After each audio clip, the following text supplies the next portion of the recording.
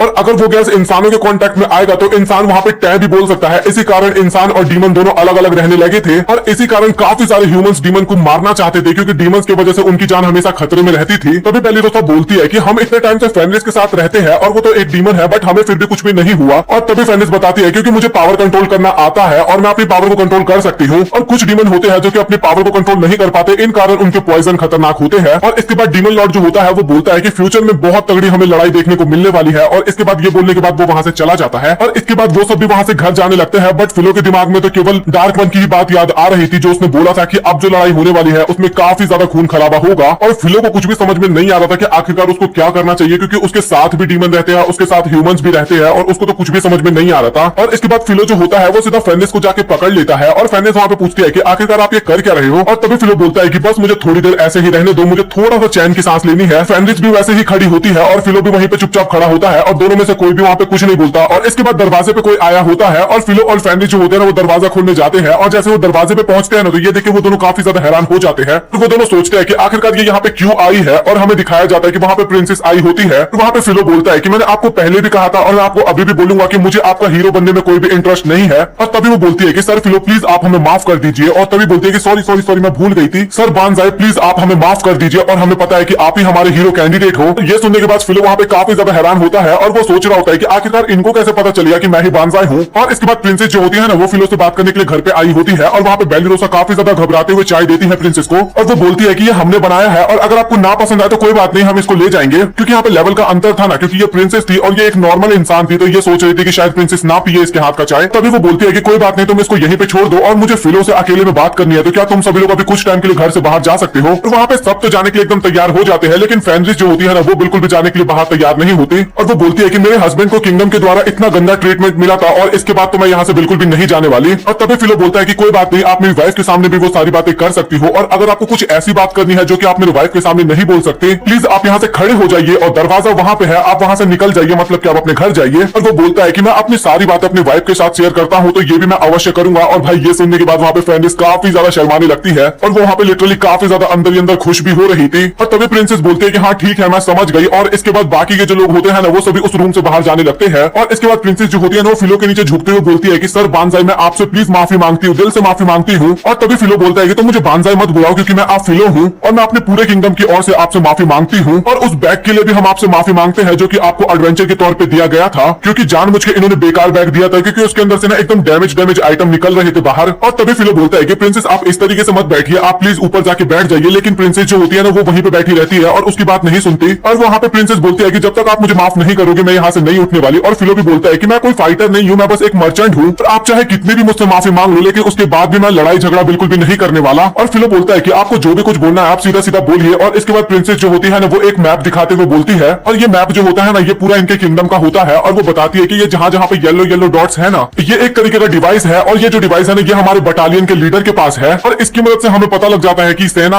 यहाँ पे तैनात हो रखी है। और इसके बाद वो बताने लगती है कि जो हमारे मेजर्स ने मिलकर बैरियर बनाया था वो बैरियर कुछ दिनों बाद खत्म होने वाला है, मतलब कि डिस्ट्रॉय होने वाला है, और बैरियर के खत्म होते ही डीमन आर्मी उनके ऊपर अटैक कर देगी पूरे किंगडम पे। और तभी प्रिंसेस बोलती है कि हम कहना चाहते हैं कि, और तभी फेनरिस बोलती है कि अच्छा बताइए आप क्या कहना चाहती हो। और तभी प्रिंसेस बोलती है कि हमारा रिकवरी मैजिक काफी जल्दी खत्म होने वाला है और बिल्कुल भी मेजर्स अभी तक हील नहीं कर पाए हैं अपने आप को, और धीरे धीरे जो इनका शील्ड था ना वो छोटा होते जा रहा था, तो कुछ टाउन के लोग थे ना वो बाहर निकलते जा रहे थे। तो वो बोलती है कि आप प्लीज उन टाउन के लोगों को बचा लो बस। और तभी फेनरिस वहां पे काफी ज्यादा गुस्सा होने लगती है और बोलती है कि तुमने अपनी शक्ल देखी है, तुम काफी ज्यादा सेल्फिश हो, और आखिरकार तुम अपने और डीमंस के बीच की लड़ाई में मेरे हस्बैंड को बीच में क्यों ला रही हो। उनको नहीं आना इस वॉर में और उन्होंने कितनी बार बता दिया, लेकिन फिर भी तुम उसके बाद उन्हें जबरदस्ती इसके अंदर खींच रही हो। और प्रिंसेस इन सभी बातों को समझ रही थी, लेकिन फिर भी वो बोलती है कि हमारे पास अब उतने ज्यादा सैनिक नहीं बचे हैं कि हम रक्षा कर सके उन लोगों की, और हमारे हाथ में अब बिल्कुल भी नहीं है उन लोगों को बचाने के लिए, तो इसीलिए हम यहाँ पे सर फिलो की मदद लेने के लिए आए हैं। लेकिन फेनरिस वहां पे काफी ज्यादा गुस्सा होती है और वो बोलती है कि तुम जो भी कुछ सोच रही हो भूल जाओ, ऐसा कुछ भी नहीं होने वाला। और तभी प्रिंसेस बताती है कि किंग भी अभी हील हो रहे हैं, और जैसे ही किंग हील हो जाएंगे पूरी तरीके से मैं उनको भी फिलो के पास माफी मांगने के लिए भेजूंगी। और वो बताने लगती है कि जो हमारे किंग है वो काफी अच्छे काम किया करते थे, बट उसके बाद वो धीरे धीरे काफी बुरे काम भी करने लगे थे, क्योंकि उन्होंने रियल हीरो की पोजीशन को हटा दिया और उसके बाद एक फॉल्स हीरो को चुन लिया था। और इसके बाद पूरा का पूरा सिस्टम ही खराब हो गया, और इसके बाद में वो बाकी किंग्स की गलती भी बताने लग जाती है। लेकिन राजा चाहे कितने भी ज्यादा बुरे हो, बट उनका हमेशा से एक ही मकसद रहा करता था अपने किंगडम को प्रोटेक्ट करने का। उनसे फिलहाल के लिए गलती हो गई है, लेकिन उसके बाद भी मैं आपसे हाथ जोड़ के बोलूंगी कि आप इन छोटे मोटे विलेजेस को तो प्लीज प्रोटेक्ट कर ही लो, क्योंकि हम इसको बिल्कुल भी प्रोटेक्ट नहीं कर पाएंगे। और वहां पे फेनरिस जो होती है ना वो लिटरली काफी ज्यादा अब गुस्सा हो चुकी थी, और वो बोलती है कि क्वीन तुम्हें बनना है, राज तुम्हें करना है, बट यूज तुम्हें मेरे हस्बैंड का करना है। और तभी फिलो बोलता है कि मुझे पता है कि तुम्हें क्या चाहिए, तुम्हें यही गारंटी चाहिए ना कि मैं डीमन आर्मी को ज्वाइन नहीं करूंगा। प्रिंसेस बोलती है कि हाँ मुझे यही गारंटी चाहिए। वहां पे फेनरिस को कुछ भी समझ में नहीं आता ना, तो फिलो इसके बाद फेनरिस को सब बातें समझाने लगता है, और वो उसे समझाता है कि प्रिंसेस का कहने का मतलब ये नहीं है कि मैं उनकी तरफ से लड़ूं वार के अंदर। उनका कहना यह है कि गांव में जो लोग बचे हुए हैं ना दूसरे दूर दूर के गांव में, उन लोगों को मैं बस प्रोटेक्ट कर लूं। क्वीन भी वहां पे बोलती है कि तुम सही बोल रहे हो, हमारे पास इतने ज्यादा सैनिक नहीं है कि हम छोटे मोटे गांव को बचा सके। फिर इसके बाद हमें हीरो दिखाया जाता है और उसकी सर्वेंट को भी दिखाया जाता है, जो कि उस गड्ढे से तो बाहर आ चुके थे लेकिन अभी भी छुपते फिर रहे थे। तो ये लोग सोच रहे होते हैं कि आखिरकार अब हमें करना क्या है, और लड़की तो काफी ज्यादा परेशान हो जाती है यहाँ पे, और उसकी जो सर्वेंट होती है ना उसको काफी ज्यादा भूख लगता है। और इसके बाद हीरो जो होता है ना वो बैग में कुछ खाने के लिए देखने लगता है, और इसके बाद बैग में से ना 2 बिस्कुट निकलते हैं, और एक बिस्कुट वो अपनी सर्वेंट को देता है, और वो देखते ही वो काफी ज्यादा खुशी से खाने लगती है उसे, और वो उसको काफी ज्यादा शुक्रिया बोलती है कि इतने बेकार सिचुएशन में भी आप मुझे बिस्कुट खाने के लिए दे रहे हो। और वो बोलती है कि मैं आपका काफी ज्यादा शुक्रगुजार हूँ। तभी हीरो बोलता है कि आखिरकार तुम मुझे फॉलो क्यों कर रही हो इतने बेकार सिचुएशन में भी। और तभी वो लड़की बोलती है कि ये बात तो मुझे भी आपसे पूछनी चाहिए, क्योंकि अगर मैं आपके साथ ना रहूं ना तो आप काफी इजीली यहाँ से भाग सकते हो, लेकिन उसके बाद भी आप मुझे अपने साथ रखे हो। ये सुनने के बाद ना वहाँ पे हीरो काफी ज्यादा ब्लश करने लगता है, और हीरो के साथ उसकी सर्वेंट भी काफी ज्यादा ब्लश करने लगती है। और हीरो भी सोच रहा होता है कि भाई अभी इसके दिमाग में चल क्या रही है, इस तरीके का मुंह क्यों बना रही है। और इसके बाद वो लोग वहां से जाने वाले होते ही है, लेकिन तभी वहां पे एक छोटा सा स्पाइडर आ जाता है और वो अपने जाल में ना उस सर्वेंट को पकड़ लेता है।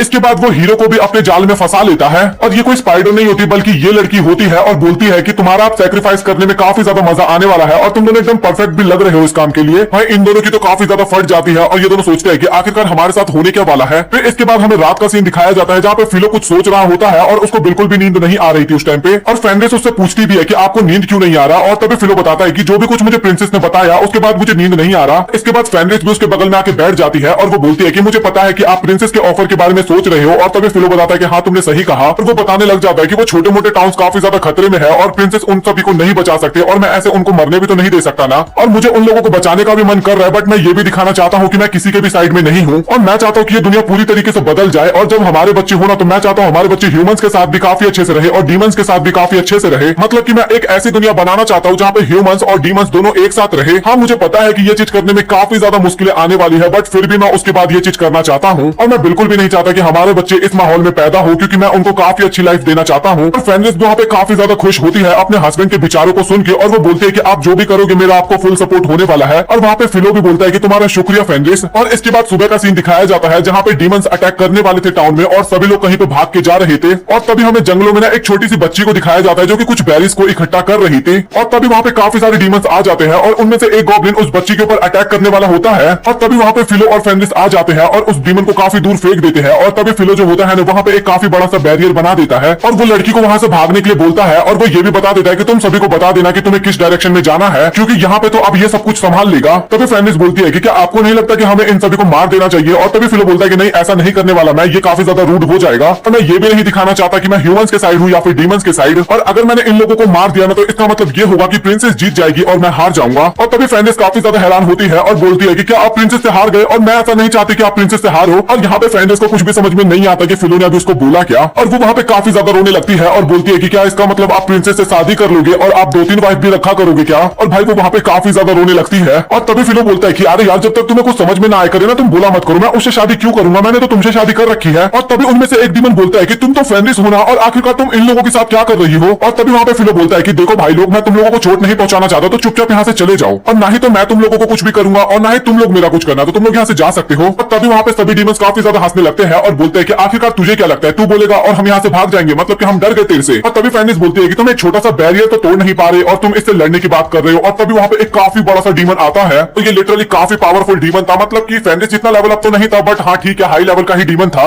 इसको देखने के बाद फेनरिस बताती है कि ये डीमन काफी ज्यादा पावरफुल है और शायद ये आपके बैरियर को भी तोड़ सकता है। और वो जो डीमन होता है ना वो बड़ा वाला, वो भी फेनरिस को देख के बोलता है कि आखिरकार तुम यहाँ पे क्या कर रही हो, और वैसे भी मैं तुम्हें अपना अपोनेंट तो मानता भी नहीं हूँ क्योंकि तुम तो मेरे आगे काफी ज्यादा कमजोर हो, मतलब कि भाई ये फेनरिस से भी ज्यादा पावरफुल है, मैंने जो पीछे बोला था ना थोड़ा गलत हो गया। तभी फेनरिस को आता है काफी ज्यादा गुस्सा, और वो बोलती है कि फिलो सर आप ये सब कुछ मुझ पे छोड़ दो, आप यहाँ पे कुछ भी मत करना, भले ही मेरा भाई इनसे हार गया बट इसने अभी हमारे ट्राइब की बेइज्जती की है और मैं उसका बदला तो जरूर लूंगी। पर इसने हमारे ट्राइब की बेइज्जती की, इसका मतलब इसने मेरे भाई की बेइज्जती की, और मैं अपने भाई की बेइज्जती तो बिल्कुल भी नहीं सुनने वाली। तभी फिलो बोलता है कि ठीक है अगर तुम्हें इससे लड़ना है तो लड़ लो, बट मैं तुम्हें एक चीज बता देता हूँ कि तुम्हें इसे जितना मारना हो मार लेना, बट इसको जान से बिल्कुल भी मत मारना, क्योंकि मैं बिल्कुल भी नहीं चाहता कि यहाँ पे हमें खून खराबा देखने को मिले, और मैं नहीं चाहता कि दोनों साइड में से किसी भी साइड में कोई मरे। और ये सुनने के बाद ना वो डीमन काफी ज्यादा हंसने लगता है और बोलता है कि रुको जरा मैं तुम दोनों को तुम्हारी औकात दिखाता हूँ। और इसके बाद फेनरिस जो होती है ना वो उस बैरियर से बाहर जाती है और उस डीमन से लड़ने लगती है। लड़ती कहाँ है, वो तो अपने मूव्स दिखाने लगती है, और इसके बाद वो अपने पंजों से उसके ऊपर अटैक करती है। और तभी वो डीमन बोलता है कि तुम्हें क्या लगता है कि तुम इस अटैक की मदद से मुझे हरा दोगी। तभी फेनरिस बोलती है कि अच्छा मैंने तुझे यहाँ पे इसलिए छोड़ दिया क्योंकि मेरे हस्बैंड ने बोला है कि तुझे जान से ना मारूं, नहीं तो मैं तुझे कब की मार दी होती। और इसके बाद फेनरिस जो होती है ना वो अपना मैजिकल पावर को यूज करती है, और ये एक तरीके का टेलीपोर्टेशन पावर होता है, और इसके बाद वो जमीन से सीधा हवा में पहुंचती है। इसके बाद वो हवा से नीचे जंप करते टाइम ना फिर से टेलीपोर्टेशन मैजिक का यूज करती है, और इसके बाद वो मॉन्स्टर तो हवा में पहुंच गया था और फेनरिस जमीन पे आ गई थी। और तभी वो मॉन्स्टर बोलता है कि तुम कुछ भी कर लो बट तुम मेरा कुछ भी नहीं बिगाड़ सकती। और इसके बाद वो अपने हथियार को फेनरिस की तरफ फेंकता है, लेकिन फेनरिस फिर से टेलीपोर्टेशन मैजिक का यूज करके जगह बदल देती है, और जो इस मॉन्स्टर ने अटैक किया था ना ये अटैक इसी मॉन्स्टर को आके लग जाता है और वो वहीं पे बेहोश हो जाता है। और तभी फेनरिस बोलती है कि ये तो कुछ भी नहीं था, मैं तो तुम्हें और भी इजीली मार सकती थी बट मेरे हस्बैंड ने मना किया है तुम्हें मारने के लिए। इसके बाद फेनरिस जो होती है ना वो काफी सारे पेड़ पौधे के बीच में उसको स्टैप कर देती है, और भाई यहाँ पे मॉन्स्टर की हालत तो काफी ज्यादा खराब हो जाती है, लेकिन वो यहाँ पे फिर भी उसको जान से नहीं मारती। और फेनरिस बोलती है कि अगर मैं अपने तरीकों का यूज करती ना यहाँ पे तो शायद तुम बचते भी नहीं, और वो काफी ज्यादा उस डीमन की बेइज्जती भी करने लगती है। और इसके बाद काफी सारे डीमंस ना फेनरिस के ऊपर अटैक करने के लिए जाते हैं, और तभी फिलो बोलता है कि बस अब बहुत हो गया, तुम्हारा खेल मैंने बहुत ही ज्यादा देख लिया। और इसके बाद वो अपनी मैजिकल पावर की मदद से ना सभी डीमंस को बांध देता है, और भाई सभी डीमंस वहाँ पे काफी ज्यादा हैरान हो जाते हैं और सोचते हैं कि आखिरकार ये अभी हमारे साथ हो क्या रहा है। और तभी फिलो बोलता है कि अब इन सबको मैं हैंडल कर लूंगा, तुमने उससे काफी अच्छी बैटल करी थी लेकिन तुमने उसको कुछ ज्यादा ही चोट पहुंचा दिया। और इसके बाद फिलो जो होता है ना वो उस डीमन को पूरी तरीके से हील कर देता है, और ये देख के ना वो डीमन भी काफी ज्यादा हैरान हो जाता है कि आखिरकार इस बंदे ने मुझे हील क्यों किया। तभी फिलो बोलता है कि देखो मुझे तुमसे बिल्कुल भी लड़ाई झगड़ा नहीं करना, तो प्लीज तुम लोग वापस चले जाओ ना, लेकिन तुम अगली बार दोबारा यहाँ पे आने की कोशिश करोगे ना तो भाई फिर तुम भूल जाओ कि मैं तुम्हें छोड़ने वाला हूँ। तभी डीमन बोलता है कि भाई तुम हो कौन, इतना ज्यादा पावरफुल हो तुम, और आखिरकार तुम तुम किसकी साइड में हो, पहले हमें ये बता दो। तभी फिलो बोलता है कि बस मैं एक मामूली इंसान हूँ जिसकी वाइफ एक डीमन है, बस और कुछ भी नहीं है मेरे पास खास। और वो बोलता है कि मैं तुम लोगों को एक आखिरी वार्निंग दे रहा हूँ, अगर तुमने किसी को भी परेशान किया तो भाई तुम भूल जाओ कि तुम दोबारा दिखने वाले हो यहाँ पे। और इसके बाद वो सारे डीमन वहां से डर के मारे भाग जाते हैं और फेनिस बोलती है कि फिलो सर आप तो काफी अच्छी एक्टिंग करते हो। और इसके बाद हमें पास्ट का सीन दिखाया जाता है जहाँ पे फेनिस जो होती है ना वो फिलो को डायलॉग मारना सिखा रही थी। और वो बोलती है कि अपना हाथ कमर के पास रखना और अपना गर्दन को एकदम ऊपर करके बोलना, क्योंकि अगर तुम जितने ज्यादा अकड़ में बोलोगे सामने वाला उतना ही ज्यादा डरेगा। और वो काफी ज्यादा तारीफ कर रही होती है फिलो की कि आपने काफी अच्छा काम किया, मुझे तो काफी ज्यादा मजा आया। और वो लोग सोचते हैं कि अगर उनको दोबारा से ऑर्डर मिलेगा अटैक करने का तो वो लोग जरूर आएंगे अटैक करने के लिए। और वो सोच रहा था कि अगर वो दोबारा अटैक करने के लिए आएंगे तो फिर हम क्या करेंगे। और तभी वहां पे काफी सारे इंसान आ जाते हैं और वो बोलते हैं कि आपका बहुत बहुत शुक्रिया हमारी मदद करने के लिए। तो वो लोग उस वुल्फ को देख के ना काफी ज्यादा डर जाते हैं। और तभी फिलो बोलता है कि आप लोगों को डरने की जरूरत नहीं है, ये तो मेरी बस पार्टनर है और ये किसी को भी बिल्कुल भी नुकसान नहीं पहुंचाती है, काफी ज्यादा फ्रेंडली है। और इसके बाद हमें वही छोटी बच्ची दिखाई जाती है जिसकी फिलो ने मदद की थी और वो बोलती है कि आपका बहुत बहुत शुक्रिया मुझे बचाने के लिए। और फिलो बोलता है कि तुम्हें हमें शुक्रिया बोलने की कोई जरूरत नहीं है, तुम जाके प्रिंसेस को शुक्रिया बोलो क्योंकि वही हमारे पास आई थी तुम्हें बचाने के लिए। और इसके बाद फिलो और फेनिस कहीं दूसरी जगह जाने लगते हैं, और भी तो बाकी जगह डीमंस ने अटैक किया था ना, हाँ तो उस जगह जाने लगते हैं। और इसके बाद सीन कट होता है और हमें प्रिंसेस का सीन दिखाया जाता है जहाँ पे ये इन्फॉर्मेशन पहुंच गई थी कि एक एडवेंचरर है जिसने डार्क आर्मी को काफी जल्दी वहां से डरा के भगा दिया था। बट प्रॉब्लम ये है कि उसके आइडेंटिटी के बारे में अभी तक किसी को भी कुछ भी नहीं पता चला है कि वो आखिरकार है कौन। और सबसे स्पेशल बात तो ये थी कि उन्होंने डार्क आर्मी के बिना किसी एक भी डीमन को मारे वहां से भगा दिया और उसने ना ही तो हमसे कोई रिवॉर्ड मांगा और ना ही कुछ मांगा, बस उन्होंने बोला है कि सीधा जाके तुम प्रिंसेस को शुक्रिया बोल देना। और वो सैनिक बताता है तो प्रिंसेस इसीलिए आपके पास काफी सारे लेटर्स आए हैं। और प्रिंसेस को तो वहां पे समझ में आ गया था कि आखिरकार ये किसका काम है।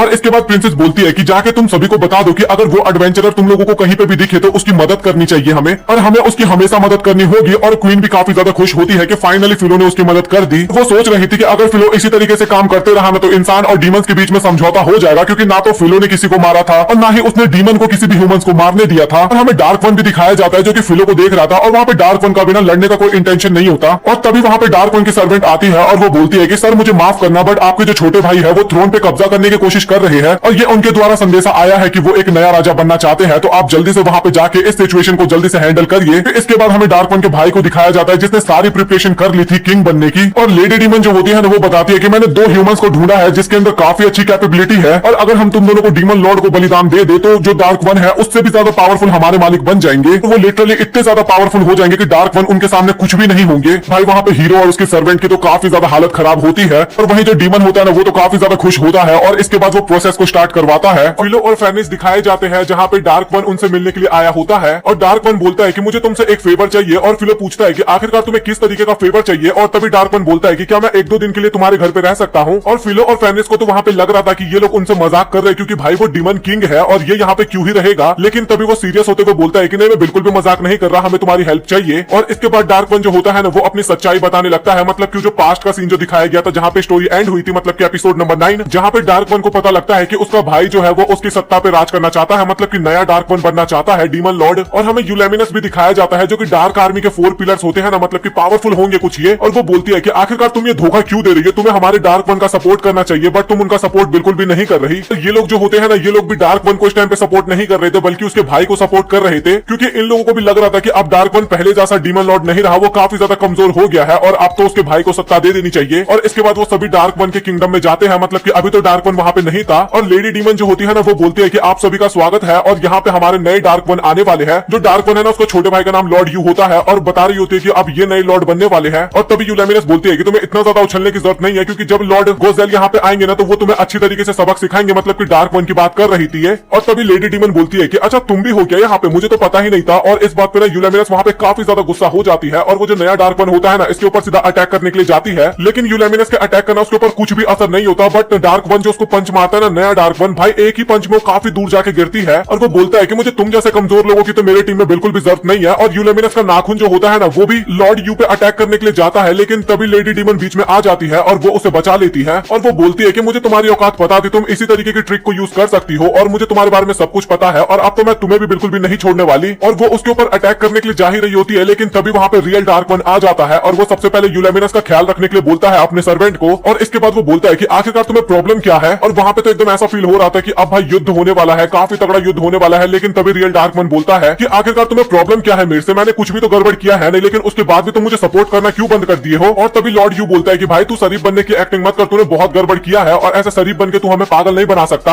और तभी लेडी डीमन बताने लगती पूछती है कि आपने बहुत ही गलत किया था, जब हम ह्यूमंस को मार सकते थे लेकिन उसके बाद भी आपने हमारी आर्मी को रोक दिया, और अगर हम चाहते तो काफी इजीली काफी सारे ह्यूमंस को मार सकते थे, बट आपके आदेश पे वो सभी वहीं पे रुक गए। तो आपने ये सब किस लिए किया? और ये देख के सभी को लग रहा है कि आप काफी ज्यादा पहले से कमजोर हो गए हो, इसलिए हमने ये नया डिसीजन लिया है। और इसके बाद फिर से वहां पे लगता है कि युद्ध शुरू होने वाला है और आपको दोनों भाई आमने सामने भी खड़े हो जाते हैं। और डार्क वन के पास एक रिंग होती है, मतलब कि वो पावर को दर्शाता है, मतलब कि वो डीमन लॉर्ड के पास ही होती है सिर्फ। वो रिंग ना काफी ज्यादा चमकने लगता है और सभी लोग तारीफ भी करते हैं वहां पे डार्क वन की। बट वो तभी अचानक से अपने रिंग को उतार के ना अपने छोटे भाई को दे देता है और बोलता है कि भाई तू ही बन जा डीमन लॉर्ड, मुझे नहीं बनना, और मैं अब इस्तीफा दे रहा हूँ इस पद से। मतलब कि ऐसा भी होता है, डीमन लॉर्ड के पद से ना इस्तीफा भी दे सकते हैं, ये तो आज मुझे पता चला है भाई। और ये चीज देख के ना वहां पे सभी लोग काफी ज्यादा हैरान होते हैं, और सभी को तो छोड़ो बल्कि उसका भाई भी काफी ज्यादा हैरान होता है और बोलता है कि भाई तू मेरे साथ ट्रिक खेलने की कोशिश मत करियो। और इसके बाद वो रियल डार्क वन के ऊपर अटैक करने वाला होता है, लेकिन हमारा डार्क वन किसी से कम है कि वो एक लात मारता है और उसी में वो काफी दूर जाके गिरता है। और तभी रियल डार्क वन बोलता है कि ये लात मैं तुम्हें मारना तो नहीं चाहता था, बट तुमने यूलेमिनस को पंच किया, मैंने उसका बदला लिया है। यूलेमिनस मेरे लिए काफी ज्यादा खास है। और भाई वो जो 4 पिलर होते हैं ना, वो लोग भी ये देख के काफी ज्यादा हैरान होते हैं कि भाई डार्क वन तो इतने ज्यादा पावरफुल है, तो आखिरकार वो इस्तीफा क्यों दे रही है? और सीधा से वो लड़ाई करके अपने ताकत दिखा के विजय प्राप्ति भी तो कर सकते हैं। और भाई हमें हीरो और उसकी सर्वेंट भी दिखाई जाती है, और उन दोनों के दिमाग में तो केवल यही चल रहा था कि भाई हम किस तरीके से यहाँ से बच सकते हैं। और वो ये सारी बातें फिलो और फेनिस को बता रहा था, और वो बताता है कि मेरा छोटा भाई अब राजा बन चुका है, तो इसीलिए मुझे यहाँ पे रहने के लिए थोड़ी सी जगह चाहिए थी। और बोलता है कि तुम्हारे परमिशन के बिना तो हम यहाँ पे नहीं रह सकते ना। और तभी वहाँ पे बेलिरोसा आ जाती है और वो वहाँ पे डार्क वन को देख के तो काफी ज्यादा डर जाती है। और तभी फिलो बोलता है कि अच्छा तुम लोग भी यहाँ पे आ चुके हो और मैं तुम्हारा ही वेट कर रहा था इतने टाइम से, जल्दी से यहाँ पे आओ। बेलिरोसा वहाँ पे क्या ही आएगी, उसको तो डार्क वन को ही देख के हालत खराब हो जाता है। और तभी डार्क वन बोलता है कि अब तो मैं डार्क आर्मी में भी नहीं रहा और मुझे पता भी नहीं है कि आखिरकार मुझे कहाँ जाना चाहिए, और मैं तो केवल फेनरिस को ही जानता हूँ, इस कारण मुझे यहीं पे आने का सही लगा।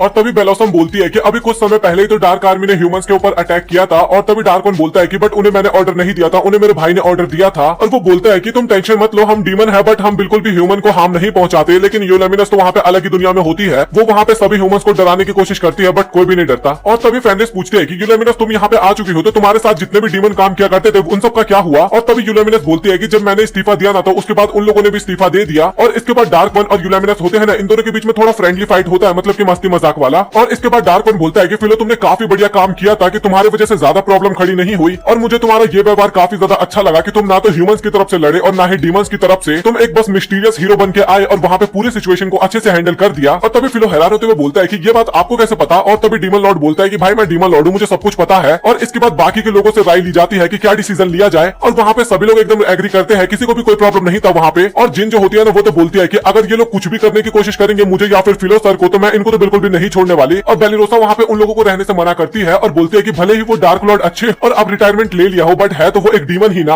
और फेनिस जो होती है ना, वो थोड़ा इमोशनल ड्रामा मारती है कि जब मेरे पास रहने की जगह नहीं थी ना, तो डार्क वन ने ही मुझे अपने पास रहने की जगह दी थी, और अभी उनके पास जगह नहीं है, तो क्या मैं उनकी मदद ना करूं? और बेलिरोसा जो होती है वहाँ पे ना चाहते हुए भी उसको हाँ बोलना पड़ता है, मतलब कि डार्क लॉर्ड को परमिशन देनी पड़ती है वहाँ पे रहने की। और फेनिस वहाँ पे काफी ज्यादा खुश हो रही थी, वो तो सोच रही थी कि एक काफी ज्यादा स्ट्रॉन्गेस्ट डीमन हमारी टीम में आ चुका है। और इसके बाद हमें अगले दिन का सीन दिखाया जाता है, जहाँ पे बेलोसम जो होती है ना, वो खेती कर रही होती है, और तभी वहाँ पे डार्क वन आता है और वो बोलता है कि क्या मैं तुम्हारी हेल्प कर दूं? और तभी बेलोसम बोलते हैं कि नहीं, तुम्हारी हेल्प की जरूरत नहीं है, क्योंकि मेरे पास जिन भी है और हम हैंडल कर लेंगे सब कुछ। फिर इसके बाद डार्क वन जो होता है ना, वो अस्तबल में जाता है बाइलरी की हेल्प करने के लिए, और वो बोलता है कि मैं घोड़े को काफी इजीली हैंडल कर सकता हूँ, बट उसके शरीर से जो ऑरा निकल रहा होता है ना, उससे घोड़े वहाँ पे काफी ज्यादा डर जाते हैं। और तभी बाइलरी बोलती है कि नहीं, मुझे तुम्हारी हेल्प नहीं चाहिए, मेरे घोड़े काफी ज्यादा डर रहे हैं तुमसे। फिर इसके बाद डार्क वन जो होता है ना, वो सर फिलो के पास जाता है और उससे बोलता है कि क्या ये सारे हथियार तुमने खुद बनाए हैं? और इसके बाद सर फिलो जो होता है ना, वो बताता है कि हाँ मैं इन्हीं हथियार को बनाता हूँ। फिर इसके बाद उन्हें बेच के उन्हीं पैसों से हम अपना घर चलाते हैं, और साथ ही लड़कियां भी काफी ज्यादा मदद करती है हमारे घर को चलाने में। और इसके बाद डार्क वन की नजर ना वहाँ पे एक शील्ड पे जाती है, और तभी वो बोलता है कि ये शील्ड तो जाना पहचाना लग रहा है, अच्छा तो ये मेरे डीमन ड्रैगन्स के ही पार्ट से बनाया गया शील्ड है, और इसमें तुम्हारी भी कोई गलती नहीं है, क्योंकि अटैक पहले उन्होंने ही किया था और तुम तो अपना डिफेंस करोगे ही वहाँ पे। और फिलो जो होता है ना, वो भी थोड़ा निराश होते हुए बोलता है कि हाँ मुझे उन्हें मारना नहीं था और मुझे उनका हथियार नहीं बनाना था, बट उन्होंने मुझ पर अटैक किया तो मुझे मजबूरन उन पर अटैक करना पड़ा। और वो दोनों भी वहाँ पे काफी अच्छे से बात कर रहे थे, और तभी हमें यूलेमिनस जो होती है वो छिप के देख रही होती है डार्क वन को, और वो बोलती है कि हमारे डार्क वन ह्यूमन के साथ इतने अच्छे तरीके से क्यों बात कर रही है? और तभी फेनिस बोलती है कि वो ऐसे ही है। और तभी यूलेमिनस बोलती है कि काफी ज्यादा प्रॉब्लम की बात है और मुझे उनकी काफी ज्यादा चिंता भी हो रही है, और काफी सारा सिचुएशन भी खराब हो रहा है यहाँ पे। और इसके बाद हमें रात का सीन दिखाया जाता है, जहाँ पे आग जला के ना सभी लोग एक साथ बैठे हुए होते हैं और मस्ती मजाक कर रहे थे, बट बेलिरोसा जो होती है ना, वो उनसे काफी ज्यादा दूर बैठी होती है, और वो थोड़ा निराश सी उदास सी बैठी होती है वहाँ पे। फिर इसके बाद हमें रात का सीन दिखाया जाता है, जहाँ पे सभी लोग सो चुके थे, लेकिन बेलिरोसा नहीं सोई थी, और वो बाहर आती है, और वो इस टाइम पे भी काफी ज्यादा उदास होती है। और तभी वहाँ पे फिलो और फेनिस आते हैं, जो कि कुकी और ड्रिंक लेके आए थे, और बोलते हैं कि सबसे पहले तो तुम ये खा लो, क्योंकि तुम्हारा मूड काफी ज्यादा उदास है, और तुम उदास दिखते हुए ना घर में बिल्कुल भी अच्छी नहीं लगती, जब तुम हंसती हो तभी अच्छी लगती हो। और वो बोलता है कि प्लीज तुम मुझे माफ करना अगर मैंने तुम्हें फोर्स किया हो हाँ बुलवाने में। और तभी बेलिरोसा जो होती है ना, वो काफी ज्यादा ब्लश करते हुए बोलती है कि नहीं आप माफी मत मांगिए क्योंकि ये मेरा घर नहीं है, ये घर आपका ही है और साथ ही आप ही ने हमें भी परमिशन दिया है यहाँ पे रहने का। और तभी फिलो बोलता है कि अभी हम जिस तरीके की लाइफ स्टाइल जी रहे हैं मुझे काफी ज्यादा पसंद है, सभी लोग अपना अपना काम करते हैं, सभी लोग पैसा कमाते हैं और हम सभी एक साथ रहते हैं। और सबसे अच्छी बात हम ना ही तो ह्यूमंस की साइड है और ना ही डीमंस की साइड। तभी बेलिरोसा बोलते हैं कि आप सही बोल रहे हो बट मैं यहाँ पे किसी भी काम की नहीं हूँ, मैं आपका किसी भी काम नहीं आती। और तभी फिलो बोलता है कि ऐसा मत बोलो, तुम भी हमारी काफी ज्यादा मदद करती हो। लेकिन बेलिरोसा बोलती है कि नहीं मैं कभी भी मदद नहीं कर पाती आपकी और मुझे नहीं लगता कि मैं किसी भी काम की हूँ। और हम सभी एक साथ बैठ के खाना खाते हैं, बातचीत करते हैं और मुझे पता है कि सभी लोग का विचार एक जैसा नहीं होता बट फिर भी जो मेरे दिमाग में डीमंस को लेकर खौफ है वो बिल्कुल भी जाने का नाम ले ही नहीं रहा। मैं उनको देख के काफी ज्यादा डर जाती हूँ। जो ह्यूमंस की डीमन से दुश्मनी है मैं उनको फील कर पाती हूँ। मैं आज तक कभी भी बैटल करने के लिए नहीं गई हूँ लेकिन उसके बाद भी जो सैनिक लड़ने के लिए जाते हैं और मर जाते हैं उनके परिवार वालों की फीलिंग्स को मैं जान पाती हूँ और इसलिए मैं कभी भी डीमंस को माफ नहीं कर सकती। भले ही डार्क वन अब डीमन लॉर्ड नहीं रहा लेकिन उसके बाद भी वो डीमन ही है और मैं कभी भी उन्हें माफ नहीं कर सकती। तभी फिलो बोलता है कि तुम सही हो, तुम्हें नफरत करती हो उसमें कोई प्रॉब्लम नहीं है और तुम्हारी तरह काफी सारे ह्यूमंस यही सोचते होंगे डीमंस को लेके और यही लाइफ का पार्ट है जहाँ पे हमें काफी सारे प्रॉब्लम्स का सामना करना होता है। और तभी फेनिस बताने लगती है कि तुम्हें पता है जब तुम पहली बार हमें मिले थे ना, ये फर्स्ट एपिसोड की बात हो रही है, तो उस टाइम पे मैंने सोचा था कि मैं तुम सभी को खा जाऊंगी वहीं पे तुम्हें मार के। और ये सुन के वहाँ पे बेलिरोसा काफी ज्यादा गुस्सा हो जाती है और बोलती है कि यार तुम इतनी ज्यादा क्यूट लगती हो बट तुम इतना गंदा सोचती हो। और फेनिस बोलती है कि अच्छा तो क्या मैंने कुछ गलत सोच लिया क्या, बट मैं तो यही सोच रही थी। और भाई वहाँ पे बेलिरोसा की आप लोग एक बार शकल देखो भाई, वो फिर से कितनी ज्यादा डर जाती है यहाँ पे। और तुम्हें देख के तो कभी कोई बोल ही नहीं सकता कि तुम कभी किसी ह्यूमंस को मारोगी, तुम इतनी ज्यादा प्यारी हो बट तुम अंदर से बहुत ही ज्यादा बेकार हो। और तभी फेनिस काफी इरिटेट होकर बोलती है कि अच्छा तो तुम मुझे गुस्सा मत दिलाओ नहीं तो मैं फिर से पहले जैसी फेनिस बन जाऊंगी। और इसके बाद थोड़े टाइम बाद ना वो लोग कुकी खाने लगते हैं वहाँ पे और इसके बाद वहाँ पे सब कुछ एकदम ठीक हो जाता है। फिर इसके बाद हमें अगले दिन का सीन दिखाया जाता है जहाँ पे फेनिस जो होती है ना वो डार्क वन के पास जाती है और वो बोलती है कि तुम यहाँ पे रह सकते हो बट अगर तुमने किसी भी ह्यूमन को नुकसान पहुंचाया ना तो मैं तुम्हें बिल्कुल भी नहीं छोड़ने वाली। तभी डार्क वन बोलता है कि अच्छा तुम्हारा शुक्रिया कि तुमने हमें एक्सेप्ट कर लिया है और हमें घर पे रहने दोगी। और इसके बाद हमें फेनिस दिखाई जाती है जो कि काफी ज्यादा खुश होती है क्योंकि उसने ना हॉट स्प्रिंग का लॉटरी जीता था और वो सीधा भागते हुए जाती है और सीधा फेनिस के गोद में ही जंप कर जाती है। और फेनिस बता रही थी कि अब हम दोनों जाएंगे हॉट स्प्रिंग में। और तभी जो टिकट वाली ऑनर होती है ना वो बताती है कि आप तो बहुत ही ज्यादा लकी हो क्योंकि आप 3 से लेके 15 तक कितने भी लोगों को लेके जा सकते हो। और वो बोलती है कि कम से कम आपको 3 लोगों को तो लेके जाना ही होगा, आप 2 अलाउड नहीं हो इस पे। और ये सुनने के बाद ना फेनिस वहाँ पे काफी ज्यादा निराश हो जाती है। और इसके बाद वो सभी लोग वहाँ पे हॉट स्प्रिंग में आते हैं और वहाँ पे ना सभी ने किमोनो पहन रखा था और डीमंस ने तो पहली बार देखा था ये वाला आउटफिट। और तभी बेलिरोसा जो होती है ना वो उन सभी को समझाने लगती है कि ये हमारा ट्रेडिशनल आउटफिट है जो कि काफी सारे लोग पहना करते हैं। और फेनिस जो होती है ना भाई वो वहाँ पे काफी ज्यादा गुस्से में होती है क्योंकि भाई वो उसका फर्स्ट ट्रिप था और वो चाहती थी कि फिलो के साथ अकेले आए बट ऐसा नहीं हो पाता। और हमें बताया जाता है कि वहाँ पे ना केवल एक नॉर्मल हॉट स्प्रिंग नहीं है जहाँ पे सभी लोग नहाने जाते हैं, वहाँ पे अलग अलग तरीके के हॉट स्प्रिंग होते हैं जैसे कि कोई पावर बढ़ाता है, कोई हील करता है, कोई स्ट्रेंथ बढ़ाता है, स्ट्रेंथ पावर तो एक ही हो गया, मतलब कि कोई स्पीड बढ़ाता है, मतलब कोई डिफरेंट टाइप के हॉट स्प्रिंग होते हैं। और वहाँ पे बाइलरी पूछती है सभी से आप लोग किस किस हॉट स्प्रिंग में जाना चाहते हो। और फैमिली जो होती है ना वो फर्टिलिटी वाला हॉट स्प्रिंग सुन के ना काफी ज्यादा एक्साइटेड होने लगती है और भाई वो ना सपना देखने लगती है जहाँ पे वो होती है फिलो होती है और उसका एक बच्चा होता है। लिटरली भाई वहाँ पे वो एक सपना देखने लगती है और इसके बाद वो फिलो को बोलती है कि हम तो उसी वाले हॉट स्प्रिंग में जाएंगे। और इसके बाद ना उन सभी को ना वहाँ पे ट्रेडिशनल तरीके से स्वागत किया जाता है और वो लोग भी काफी ज्यादा एक्साइटेड होते हैं वहाँ पे। और इसके बाद वो लोग सभी रजिस्ट्रेशन करवाते हैं और उन सभी को इसके बाद किमोनो भी मिलता है। लेकिन फेनिस तो कुछ और ही सोच रही थी साइड में खड़े होके और वो ना एक लेडी से फर्टिलिटी वाले हॉट स्प्रिंग के बारे में पूछती है और इसके बाद वो लेडी ना फेनिस को एक मैप देती है और बताती है कि इस मैप के सामने तुम चले जाना। तभी ना बेलोसम खड़ी होती है और एक बंदा ना उससे आकर टकरा जाता है, इससे बेलोसम वहाँ पे नीचे गिर जाती है। और ये जो बंदा होता है ना ये काफी गंदी नजरों से बेलोसम को, मतलब कि गुस्से वाली नजरों से बेलोसम को देख रहा था और वहाँ पे बेलोसम थोड़ा बहुत डर भी जाती है। और तभी वहाँ पे एक लेडी आती है और वो बोलती है कि प्लीज इसकी तरफ से मैं आपसे माफी मांगती हूँ, काफी ज्यादा गुस्से वाला इंसान है। और भाई आप लोग कमेंट सेक्शन में बताओ कि कौन है। और यहाँ पे फनी बात तो ये थी कि डीमन लॉर्ड और उसकी आर्मी के काफी ज्यादा बंदे भी वेकेशन मनाने के लिए आए थे और भाई मतलब कि डीमंस को भी ना वेकेशन की जरूरत पड़ती है, आज देख लो एनीमे में। और इनको मेनली ना ये भी जानना था कि आखिरकार ह्यूमंस क्या करते हैं जो इनसे बार बार जीत जाते हैं। लेकिन जो किंग होता है ना भाई वो तो काफी ज्यादा गुस्सा हो रहा था, मतलब कि डीमन लॉर्ड। और इसके बाद वहाँ पे बाकी के डीमंस भी आते हैं और तभी जो लेडी डीमन होती है ना वो उन सभी को एक लॉकेट पहनने के लिए बोलती है क्योंकि इस लॉकेट की मदद से ना जो डीमन वाला ऑरा होता है ना वो थोड़ा कम हो जाएगा और लोगों को नहीं पता चल पाएगा कि ये लोग डीमन है। तभी बाकी के जो डीमन होते हैं मतलब कि फेनिस और यूलेमिनस वो लोग उन्हें देख लेते हैं और काफी इजीली पहचान जाते हैं। और जो डार्क वन होता है ना वो तो बोलता है कि भाई इन लोगों को भी इसी तरीके की ट्रीटमेंट चाहिए थी तो ये तो मैं भी दे सकता था, तो मुझे क्यों निकाला इन्होंने डीमन से। और यूलेमिनस भी बोलती है कि डार्क वन आपको बिना इसी तरीके की ट्रीटमेंट देनी चाहिए थी, तब ये लोग ना आपसे काफी ज्यादा खुश रहते। और भाई बेलिरोसा तो वहाँ पे काफी ज्यादा गुस्सा होती है और वो सीधा यूलेमिनस को धमकी दे देती है कि अगर तुमने यहाँ पे कुछ भी गलती की ना तो मुझसे बुरा तो कोई भी नहीं होने वाला। और डार्क वन बोलता है कि बस एक छोटी सी तो बात है, बस मैं अपने भाई से मिलकर आ जाऊंगा, नॉर्मल सी तो बात है। बट भाई फेनिस वहाँ पे काफी गुस्से में बोलते हैं कि नहीं ये नॉर्मल तो बिल्कुल भी नहीं होने वाला यहाँ पे।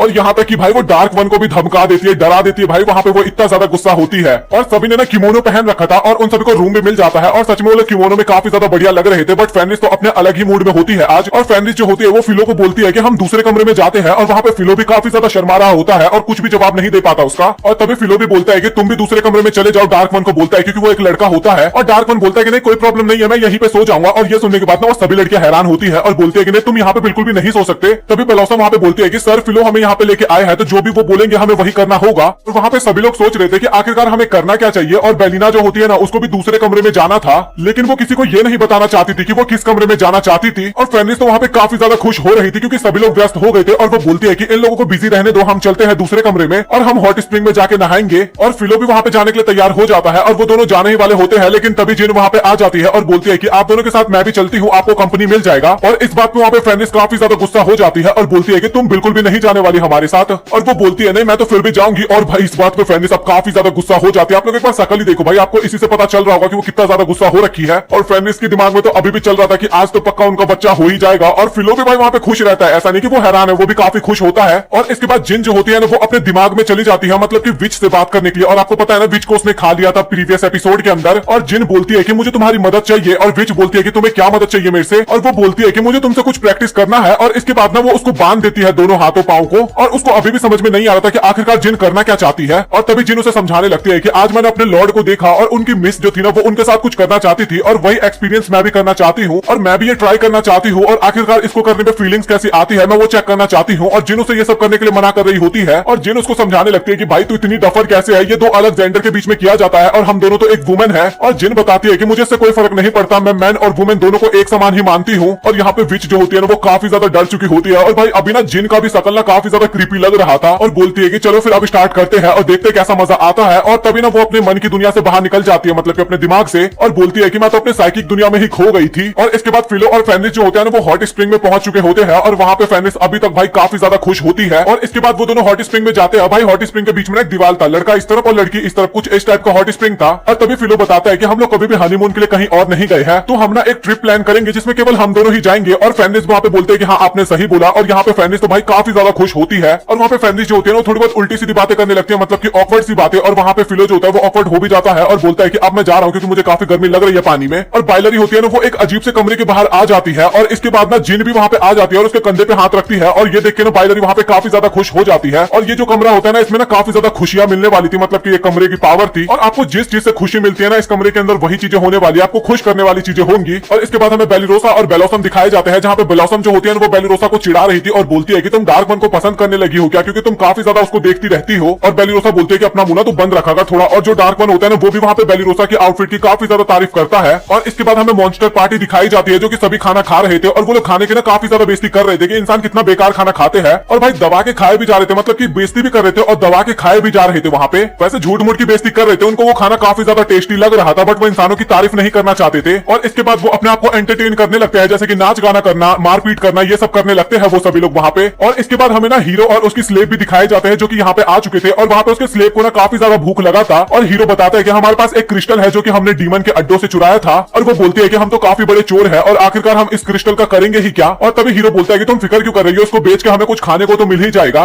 और तभी वहाँ पे ना थोड़ी अजीबोगरीब हरकतें होने लगती है, मतलब कि आपको मैं बताऊं तो थोड़ा बहुत ब्लास्ट होता है, क्योंकि वो जो क्रिस्टल होता है ना वो डीमंस की पावर को ना अपनी ओर आकर्षित करता था। इस कारण सभी की डीमंस की पावर ना वहाँ पे आकर्षित होने लगती है। और वो जो क्रिस्टल होता है ना वो हीरो के चेस्ट पे लग जाता है और इसके बाद वो ना एक काफी बड़े से मॉन्स्टर में चेंज हो जाता है, मतलब कि हीरो। और इसके बाद हमें बेलिरोसा और यूलेमिनस दिखाए जाते हैं, जहाँ पे यूलेमिनस बोलती है कि आखिरकार तुम मेरा पीछा क्यों नहीं छोड़ती। और तभी बेलिरोसा बोलती है कि मुझे ऐसा लग रहा है कि तुम डार्क वन को उसकी पोजीशन पे फिर से आते हुए देखना चाहती हो। और यूलेमिनस भी बोलते हैं कि हाँ ये तो चाहती ही हूँ मैं, क्योंकि एक तो वो काफी ज्यादा पावरफुल है, ऊपर से वो डीमंस की काफी ज्यादा फिक्र करते हैं और कोई भी ह्यूमंस उनके आगे बिल्कुल भी नहीं टिक सकते। और तभी बेलिरोसा बोलती है कि तुम ऐसा क्यों करती हो, उन्हें कभी भी अपने नाम से क्यों नहीं बुलाती, आखिरकार तुम उन्हें डार्क वन ही क्यों बोलती हो, मतलब कि बुजेल नाम होता है ना उसका। और बेलिरोसा बोलती है कि मुझे तो ऐसा फील हो रहा है कि तुम डार्क वन को पसंद करने लगी हो। और ये सुनते ही ना वहाँ पे यूलेमिनस जो होती है ना वो काफी ज्यादा शर्माने लगती है। और तभी वहाँ पे काफी बड़ा सा ब्लास्ट होता है और वहाँ पे भाई दोनों की हालत काफी ज्यादा खराब हो जाती है। और मतलब कि हीरो जो था ना वहाँ पे सभी कुछ तबाह करने में लगा हुआ था और वहाँ पे पूरी बिल्डिंग जो होती है ना वो डिस्ट्रॉय होने लगता है, लेकिन कुछ पार्ट्स ना अचानक से हवा में फ्लो करने लगता है और किसी को भी कुछ भी समझ में नहीं आ रहा होता है। और आपको हमको समझ में आ गया ये सब कुछ फिलो कर रहा होता है अपनी पावर्स की मदद से। और वहाँ पे फिलो ने ना कुछ समय के लिए सब कुछ रोक दिया था और वो फेनिस को बोलता है कि तुम चेक करके आओ कि आखिरकार वहाँ चल क्या रहा है। और फेनिस वहाँ पे जाने लगती है और तभी फिलो बोलता है कि तुम डफर हो क्या, आखिरकार कपड़े तो पहन लो पहले। और इसके बाद ना बाकी सभी लोग भी वहाँ पे देखने चले जाते हैं कि आखिरकार क्या हो रहा है। और बेलिरोसा सोच रहे थे कि ये तो किसी डीमन की पावर लग रही है। और तभी डार्क वन बताता है कि मैंने अभी अभी नए डार्क वन को देखा है और उनकी टीम को भी यहाँ पे देखा था, तो ऐसा हो सकता है कि उन लोगों ने ही ये तबाही मचाई हो। और सभी लोग वहाँ पे बोलते हैं कि तो हमें तो मदद करने जाना होगा ना उन सभी का। तभी डार्क वन बोलता है कि तुम लोगों के जाने का वहाँ पे कुछ फायदा नहीं होने वाला, क्योंकि फिलो वहाँ पे सब कुछ अकेले ही संभाल लेगा। और बेलिरोसा बोलते हैं कि हाँ मुझे पता है कि सर फिलो अकेले सबको संभाल सकते हैं, बट हमें उनकी मदद करनी होगी। वो वैसे ही ह्यूमंस और डीमंस के बीच में बैटल छुड़ाने में लगे हुए हैं और हम उनका साथ तो दे ही सकते हैं इस काम में। और उसके बाकी के साथी भी आ जाते हैं और बोलते हैं कि हम लोग एक फॉर्मल नाइट्स है तो हम कभी भी पीछे नहीं हट सकते। और इसके बाद सभी लोग वहाँ पे चले जाते हैं और यूलेमिनस और डार्क वन वहीं पे खड़े होते हैं। तभी डार्क वन बोलता है कि हमें फेनिस ने इन सभी चीजों से दूर रहने के लिए बोला है, बट हमें इन सभी को प्रोटेक्ट करना होगा। तो तुम क्या सोचती हो इसके बारे में यूलेमिनस? और यूलेमिनस वहाँ पे काफी ज्यादा शर्माते हुए सोचते हैं कि आखिरकार कभी भी डार्क वन ने मुझसे मेरा ओपिनियन नहीं पूछा है। तभी यूलेमिनस बोलते हैं कि आप एक डीमन हो और डीमन होने के बाद ह्यूमंस को बचाओगे तो यह आपके ऊपर काफी बड़ा धब्बा नहीं लग जाएगा, बट मुझे इसका कोई फर्क नहीं पड़ता। आपका जो डिसीजन होगा मैं आपके साथ हमेशा रहूंगी। और वैसे भी अभी हमारा वेकेशन काफी ज्यादा खराब जा रहा है। और इसके बाद ना डीमन लॉर्ड भी वहाँ पे पहुंच जाता है उसी अड्डे पे और फेनिस भी वहाँ पे होती है और वो काफी गुस्से में बोलती है कि आखिरकार तुम दोनों यहाँ पे क्या कर रहे हो। और वो बोलती है कि मैंने बोला था ना कि तुम लोग मेरे वेकेशन को खराब मत करना। और तभी वहाँ पे जो नया डीमन लॉर्ड है ना वो भी वहाँ पे आ जाता है और वो बोलता है कि भाई काफी टाइम बाद अब मुझे ऐसा फील हो रहा है कि मजा आने वाला है। और दोनों भाई एक साथ आमने सामने खड़े होते हुए नजर आते हैं। और डार्क वन भी अपने टीम के बंदों को बोलता है कि जाके तुम फिलो को सारी बातें बता दो। और बेलिरोसा जा रही होती है फिलो के पास और बाकी के जो उसके बंदे होते हैं ना वो लोगों की मदद करने के लिए जाते हैं। और जो लॉर्ड यू होता है ना वो सीधा अपनी पावर की मदद से अटैक करता है डार्क वन के ऊपर और वो भी अपने आप को भी और साथ ही अपने दोस्तों को भी डिफेंड करता है, मतलब की पावर से। और जो हीरो होता है ना वो तो मॉन्स्टर बन चुका था और वो यूलेमिनस के ऊपर अटैक करता है, लेकिन जो डार्क वन होता है ना वो उसको आके बार बार बचा लेता है। और इसके बाद हमें फिलो दिखाया जाता है जो कि वो घर होता है ना उसको अपने मैजिक की मदद से ठीक कर रहा होता है। और तभी वहाँ पे बेलिरोसा आती है और वो बोलती है कि वहाँ पे काफी बड़ा गड़बड़ हो गया, सब आपस में लड़ रहे हैं मॉन्स्टर। और बेलिरोसा बोलती है कि मुझे इसमें डार्क वन का भी हाथ लगता है क्योंकि वो भी तो एक मॉन्स्टर ही है। लेकिन फिलो जो होता है ना उसको डार्क वन पे पूरा भरोसा होता है और वो बोलता है कि नहीं वो ऐसा नहीं कर सकता, मुझे उस पर इतना तो भरोसा है। और वो बोलता है कि तुम फिक्र मत करो क्योंकि डार्क वन जब तक हमारे साथ है हमें कुछ भी नहीं हो सकता, मतलब कि फिलो ये वाली बातें बोल रहा था। और डार्क वन जो होता है ना वो अपने भाई से लड़ रहा होता है उस टाइम पे भी। और इसके बाद लॉर्ड यू जो होता है ना वो डार्क वन को पकड़ लेता है अपनी पावर की मदद से, लेकिन डार्क वन भी कुछ कम थोड़ी ना था, वो उसको काफी इजीली से छुड़ा लेता है। और तभी वो लोग देखते हैं कि उस मॉन्स्टर के अंदर ना दो इंसान कैद है और वो जो होता है ना वो एक तरह से एनर्जी सोर्स होता है, मतलब कि हीरो वहाँ का एनर्जी सोर्स होता है उस मॉन्स्टर का। और जो फेनरिस होती है ना वो सीधा टेलीपोर्ट होके जाती है वहाँ पे और हीरो को एक जोरदार पंच मारती है। और भाई वो इतना तगड़ा पंच मारती है ना कि हीरो सीधा दूर जाके गिरता है और वो जो क्रिस्टल होता है ना वो भी वहाँ पे टूट जाता है और वो लड़की भी नीचे गिरने वाली होती है, मतलब कि हीरो की सर्वेंट। लेकिन जो डार्क वन होता है ना वो उसको बचा लेता है और बोलता है कि तुम एक ह्यूमन हो और मैं किसी भी ह्यूमन को नुकसान नहीं होने दूंगा। और इसके बाद फिर से डार्क वन का भाई वहाँ पे आ जाता है और उनकी बैटल फिर से स्टार्ट होने वाली थी। और जो डार्क वन होता है ना वो यूलेमिनस को बोलता है कि तुम जाके बाकी ह्यूमंस को संभालो, किसी को भी कुछ भी नहीं होना चाहिए। और लॉर्ड यू जो होता है ना भाई वो तो काफी ज्यादा खुश हो रहा होता है कि मैं अपने भाई को काफी ज्यादा पीटूंगा और वो एक पंच मारने के लिए जाता है और वहाँ पे काफी बड़ा एक धमाका टाइप होता है और ये चीज ना फिलो भी देख रहा होता है। और तभी हमें दिखाई देता है कि डार्क वन जो होता है ना वो लॉर्ड यू का हाथ काफी इजीली रोक लेता है, पंच मतलब की। और जो लॉर्ड यू होता है ना वो लगातार पंचेस चलाए जा रहा था, लेकिन जो हमारा डार्क वन होता है ना भाई वो बिना कुछ करे ही उस अटैक को डॉज किए जा रहा था। और यूलेमिनस भी बोलती है कि तुम लोग यहाँ पे किस लिए आए हो, तुम लोग क्या करना चाहते हो, लड़ाई तो नहीं करना ना तुम लोगों को, मतलब कि बाकी के बंदों को बोल रही थी वो। लेकिन जो वो लेडी डीमन होती है ना भाई वो भी बहुत बेकार थी लॉर्ड यू की तरह और वो सीधा यूलेमिनस के ऊपर अटैक करती है। लेकिन यूलेमिनस भी कम थोड़ी ना थी भाई, वो भी काफी इजीली उसके अटैक को डॉज कर देती है। और इसके बाद हमें दोनों भाई की लड़ाई भी दिखाई जाती है जहाँ पे दोनों काफी ज्यादा पावरफुल थे, कभी डार्क वन अटैक कर रहा था तो कभी लॉर्ड यू अटैक कर रहा था, मतलब कि बराबरी का मैच चल रहा था एक तरह से। और तभी वहाँ पे डार्क वन काफी ज्यादा परेशान होता है और वो अपने भाई को पकड़ता है, मतलब कि लॉर्ड यू को, और बोलता है कि मुझे ये करना तो नहीं था बट मुझे अब ये करना पड़ेगा। और वो एक स्पेल को यूज करता है और इस स्पेल की मदद से ना उसके भाई की, मतलब कि लॉर्ड यू के अंदर जितनी भी पावर थी ना वो कुछ टाइम के लिए सील हो जाएगी, मतलब कि वो अपनी पावर्स को ही यूज नहीं कर पाएगा। और लॉर्ड यू के अंदर जितनी भी पावर थी ना वो सभी बाहर निकलने लगती है और अब ये ना एक नॉर्मल इंसान की तरह बन चुका था कुछ समय के लिए। और ये जो मैजिक था ना ये मैजिक डीमंस के लिए ही बनाया गया था और इस मैजिक को ना इंसानों ने ही बनाया था ताकि वो लॉर्ड को हरा सके, डीमन लॉर्ड को मतलब की। लेकिन जो हमारा डार्क वन होता है ना वो इस मैजिक को काफी अच्छे तरीके से मास्टर कर चुका था। और जो होटल के मेंबर्स थे ना, मतलब कि मालिक और स्टाफ, और वो लोग काफी ज्यादा गुस्सा होते हैं और वो लोग सभी अपनी मैजिक का यूज करते हैं। और वो जो डीमन होता है ना, मतलब कि लॉर्ड यू और लेडी डीमन, उन दोनों को ये सब बांध देते हैं और उनके साथ ना और भी बाकी उनके जितने भी साथी होते हैं ना उन सभी को बांध देते हैं। और यूलेमिनस को वहाँ पे कुछ भी समझ में नहीं आ रहा था कि आखिरकार ये हो क्या रहा है। और वो जो लॉर्ड यू होता है ना भाई वो तो अभी तक हार नहीं माना था और बोलता है कि मैं तुम्हें फिर से हराऊंगा। और इसके बाद ना वो सभी वहाँ पे अचानक से गायब हो जाते हैं और यूलेमिनस को तो वहाँ पे ये भी नहीं पता चल पाया था कि आखिरकार ये मैजिक कास्ट किसने किया था। और फेनरिस जो होती है भाई उसका डेट खराब हो चुका था ना, वो इस कारण अपना गुस्सा ना हीरो के ऊपर उतार रही थी, बहुत गंदी तरीके से उसको मार रही थी। और हीरो की सर्वेंट उसको बचाने की कोशिश करती है, लेकिन फेनरिस बोलती है कि मैं इसके अंदर से जो डार्क पावर है ना उसको बाहर निकाल रही हूँ, मतलब कि मेलिस को। और इसके बाद फिलो ना फेनरिस को बुलाता है और इस बात पे फेनरिस काफी ज्यादा खुश हो जाती है और इसके बाद वो हीरो को छोड़ देती है। और इसके बाद वो सभी लोग ना होटल के स्टाफ वालों की मदद करते हैं होटल की साफ सफाई करने में। और फिलो ने अपने मैजिक की मदद से तो होटल को पूरी तरीके से ठीक कर दिया था और स्टाफ के जो मेंबर्स थे ना वो लोग भी काफी ज्यादा खुश होते हैं फिलो के काम से और वो काफी ज्यादा खातिरदारी भी करते हैं। और इसके बाद बेलिरोसा जो होती है ना वो हॉट स्प्रिंग में नहा रही थी और तभी वहाँ पे यूलेमिनस भी आ जाती है और वो वहाँ पे बेलिरोसा का फिगर देख के बोलती है कि यार ये तो काफी ज्यादा सुंदर लग रही है बट वैसे तो नहीं देखने में अच्छी लगती है। और इसके बाद हमें जिन और बाइलरी दिखाए जाते हैं जो कि अपने मनचाहा वाले रूम में गए थे और जिन के दिमाग में जो विच होती है ना वो बोलती है कि आखिरकार तुम यहाँ पे क्या कर रही हो हॉट स्प्रिंग में, तुम तो एक आदमी हो ना, तो तुम आदमी वाले हॉट स्प्रिंग में जाओ ना। और अगर आपने प्रीवियस एपिसोड देखा हो तो आपको पता होगा कि जिन ना ही तो आदमी है और ना ही औरत है, वो सिचुएशन के अनुसार अपने आप को ढाल लेती है। और इसके बाद बाइलरी के दोस्त वहां पे आते हैं और वो बोलते हैं कि आखिरकार तुम दोनों कहाँ गए थे, और जिन वहां पे बोलते हैं कि हम बस कहीं गए थे थोड़ा एंजॉय करने के लिए। और वहां पे बाइलरी काफी ज्यादा शर्माने लगती है और भाई उसके दोस्त भी काफी ज्यादा मजे लेने लगते हैं उनसे। और एंजॉय करने का मतलब मेरे हिसाब से तो आप लोग समझ ही गए होगे शायद। और हमें फिलो दिखाया जाता है जो कि डार्क वन को बोलता है कि मैं काफी ज्यादा खुश हूँ कि तुम हमारी साइड हो, और डार्क वन भी बोलता है कि हाँ भाई मुझे यहाँ पे काफी ज्यादा मजा आता है